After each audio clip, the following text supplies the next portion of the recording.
Movie start होती है और हमें एक फैमिली दिखाई जाती है जिसमें एक आदमी एंडी, उसकी वाइफ और उसकी बेटी ज़ॉम्बीज़ अटैक के बाद एक हाउस बोट में सेफली रह रहे होते हैं। एक दिन एंडी हाउस बोट चला रहा होता है तो वह नदी के किनारे दो बच्चों को खेलता हुआ देखता है।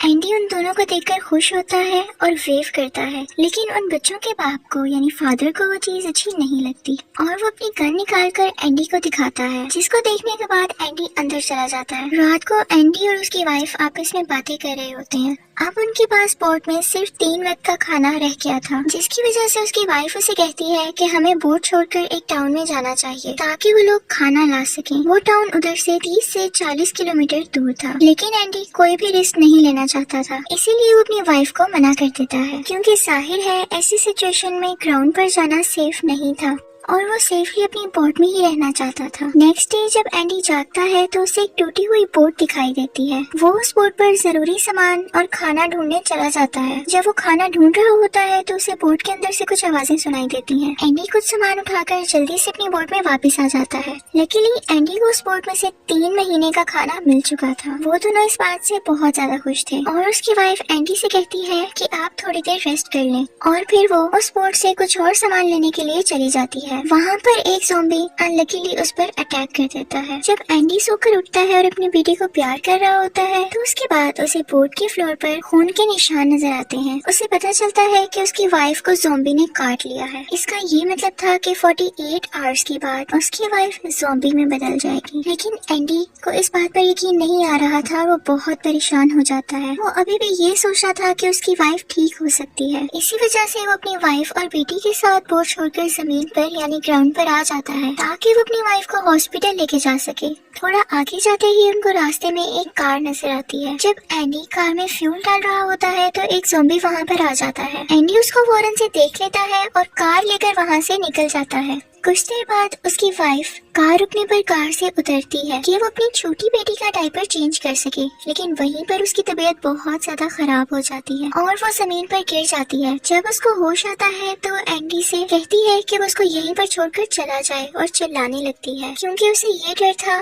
कि वो जल्द ही ज़ॉम्बी में बदल जाएगी और वो एंडी और अपनी छोटी बेटी को इन्फेक्टेड कर देगी। लेकिन एंडी को अपनी वाइफ से बहुत प्यार था। वो उसे कार में बिठा देता है और डोर हैंडल तोड़ देता है ताकि वो बाहर ना जा सके। वो कुछ ही दूर जाते हैं कि उनकी कार के सामने एक ज़ॉम्बी आ जाता है। एंडी डर जाता है और डिस्ट्रैक्ट होकर कार को एक दरख्त के साथ हिट कर देता है। जब एंडी को होश आता है तो वो देखता है कि उसकी वाइफ ऑलरेडी ज़ॉम्बी बन चुकी है। एंडी अपनी छोटी बेटी को लेकर कार से बाहर जाने ही लगता है कि उसकी वाइफ उसे भी काट लेती है, जिसकी वजह से एंडी भी इन्फेक्टेड हो जाता है। लेकिन कुछ एफर्ट के बाद वो अपनी छोटी बेटी को कार से बाहर निकाल लेता है और रोने लग जाता है। लेकिन उसे अपनी छोटी बेटी के लिए हिम्मत करनी थी और वो खुद को हौसला देता है और अपनी वाइफ की स्टॉपवॉच उतार के खुद पहन लेता है ताकि वो 48 आवर का टाइमर लगा सके और यहाँ से उसका ज़ॉम्बी बनने का काउंटडाउन शुरू हो जाता है। अब वो अपनी छोटी बेटी को लेकर पैदल चलना शुरू हो जाता है। अभी वो कुछ ही दूर चला होता है कि उसको वही ज़ॉम्बी दिखता है जिसकी वजह से उसकी कार ट्रक के साथ हिट हुई थी। एंडी उस ज़ॉम्बी से अपनी बेटी को और खुद को बचाने की कोशिश कर रहा होता है कि तभी वहाँ पर एक लड़की आ जाती है। उसका नाम टूमी होता है। वो कहती है कि मेरे डैड को कुछ मत करो और उससे दूर रहो। वो एक छोटे से पत्थर से अपने हाथ पर कट लगा लेती है जिससे खून आने लगता है और उसके डैड उसकी खून की स्मेल को फॉलो करते हुए उसके पीछे पीछे चले जाते हैं। उसके बाद एंडी उसी टाउन में चला जाता है जिसके बारे में उसकी वाइफ ने उसे बताया था। एंडी वहाँ के एक टाउन के स्कूल के अंदर एंटर हो जाता है। वहाँ वो एक टीचर से मिलता है। वो टीचर बहुत अच्छी होती है और एंडी के जख्म पर बैंडेज करती है। वो उससे कहती है कि तुम यहाँ पर नाइट स्टे कर सकते हो, यानी रात रह सकते हो।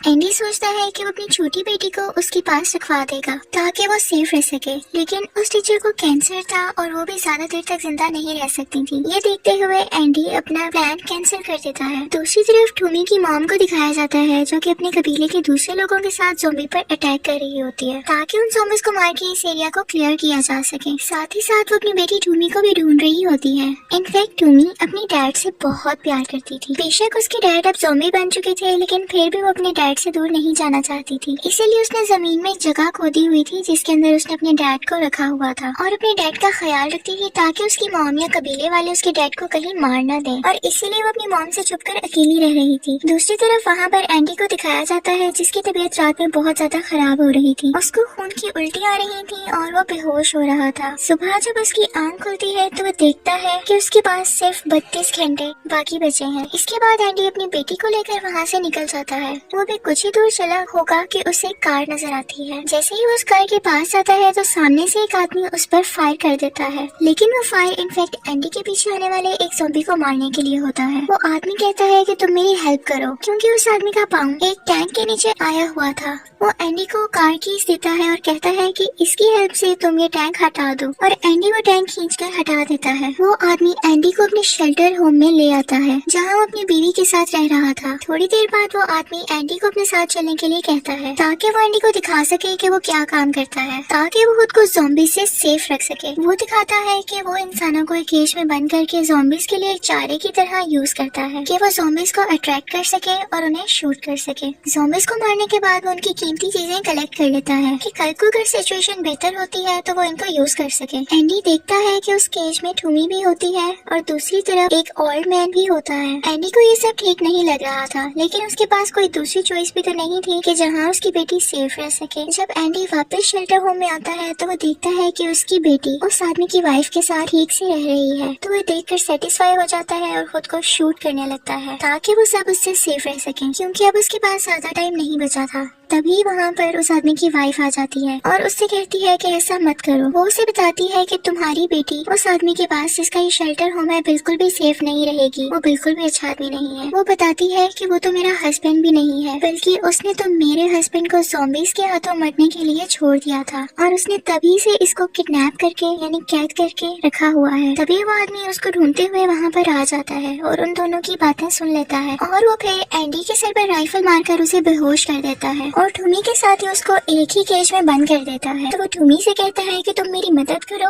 और हम दोनों मिलकर यहाँ से भाग सकते हैं। एंडी एक रस्सी के साथ एक गोश्त का टुकड़ा बांधता है और उसे ज़ॉम्बीज की तरफ फेंक देता है। जब ज़ॉम्बी उस रस्सी को खींचते हैं तो केज का दरवाजा थोड़ा सा खुल जाता है और वो लोग वहाँ से निकलकर उस शेल्टर में वापस चले जाते हैं। वहाँ से वो लोग उस लड़की को और अपनी छोटी बेटी को लेकर भाग जाते हैं, लेकिन तभी उस शेल्टर होम से वो आदमी जाग जाता है और उन लोगों को गोली मारने की कोशिश करता है। इस वजह से उस लड़की को, जिसको वो आदमी अपनी वाइफ कहता था, गोली लग जाती है और वो वहीं पर मर जाती है। उसके बाद वो दोनों वहाँ से भागकर एक जगह पर जाकर छुप जाते हैं। अगली सुबह एंडी और टूमी आपस में बातचीत कर रहे होते हैं। एंडी टूमी को समझाता है कि उसके फादर अब कभी भी ठीक नहीं हो सकते, क्योंकि वो ज़ॉम्बी बन चुके हैं। ये सुनने के बाद टूमी जल्दी से भागकर एक दरख्त के पास चली जाती है, जहाँ लास्ट टाइम वो अपने डैड को बांध कर गई थी, लेकिन वो देखती है कि उसकी मॉम ने उसके डैड को मारकर उसी दरख्त के अंदर बंद कर दिया है। ये देखते ही टूमी रोने लगती है और पत्थर से अपने सर पर हिट करने लगती है। इसके बाद एंडी वहाँ से जाने लगता है, क्योंकि उसके पास बिल्कुल भी टाइम नहीं होता और उसको ज़ॉम्बी में बदलने से पहले अपनी छोटी बेटी को किसी सेफ जगह पर पहुँचाना था, किसी ऐसे इंसान के पास कि उसके मर जाने के बाद उसकी बेटी का ख्याल रख सके। कुछ ही देर बाद टूमी को उस छोटी बेटी के रोने की आवाज सुनाई देती है।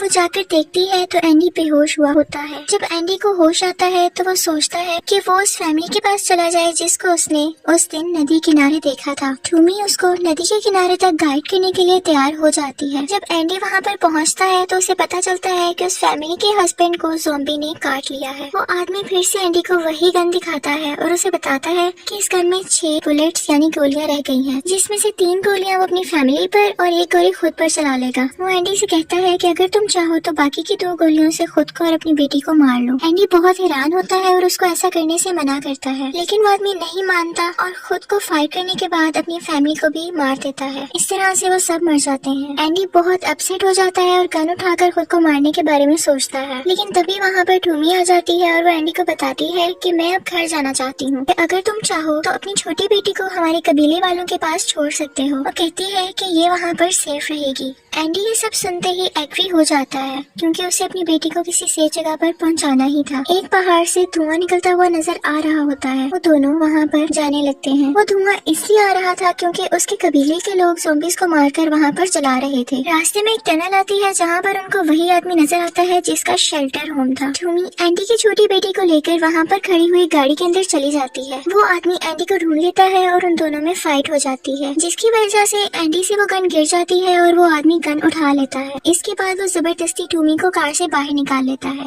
उसकी वजह से टूमी के सर पर चोट लग जाती है। जब एंडी को होश आता है तो वो उठकर आ रहा होता है तो देखता है कि उस आदमी की गोद में उसकी छोटी बेटी है। वो उस छोटी बेटी को मारने लगता है, लेकिन तभी एंडी उससे रिक्वेस्ट करता है तो वो उसकी बेटी उसे वापस दे देता है। इसके बाद एंडी रोजी को यानी अपनी छोटी बेटी को टूमी को लेकर वहाँ से निकल जाता है। टूमी को सर पर चोट लगी हुई थी जिसकी वजह से वो ठीक से चल नहीं पा रही थी। यहाँ पर एंडी को पता चल गया था कि अब उसके पास ज्यादा टाइम नहीं है। थोड़ा आगे चलते ही एंडी की तबीयत और ज्यादा खराब होने लगती है और जल्द ही वो ज़ॉम्बी में बदलने वाला था। इसी टाइम एंडी एक गोश्त के टुकड़े को देखता है, जिसके बाद वो टूमी से कहता है कि तुम मेरी बेटी का ख्याल रखना और आखिरी बार के लिए अपनी छोटी बेटी को प्यार करता है। ये सीन बहुत ही ज्यादा सैड है। इसके बाद एंडी को उस गोश्त के टुकड़े को देखकर एक प्लान आता है और वो स्टिक के आगे उस एक गोश्त के टुकड़े को बांध देता है। दूसरी तरफ टूमी की मॉम को और उसके कबीले के लोगों को दिखाया जाता है। वो ज़ॉम्बिस को मारकर अभी जा ही रहे होते हैं कि तभी वो लोग टूमी को उस छोटी बच्ची के साथ आते हुए देखते हैं और वो दोनों एंडी की बैक पर थी। टूमी उसको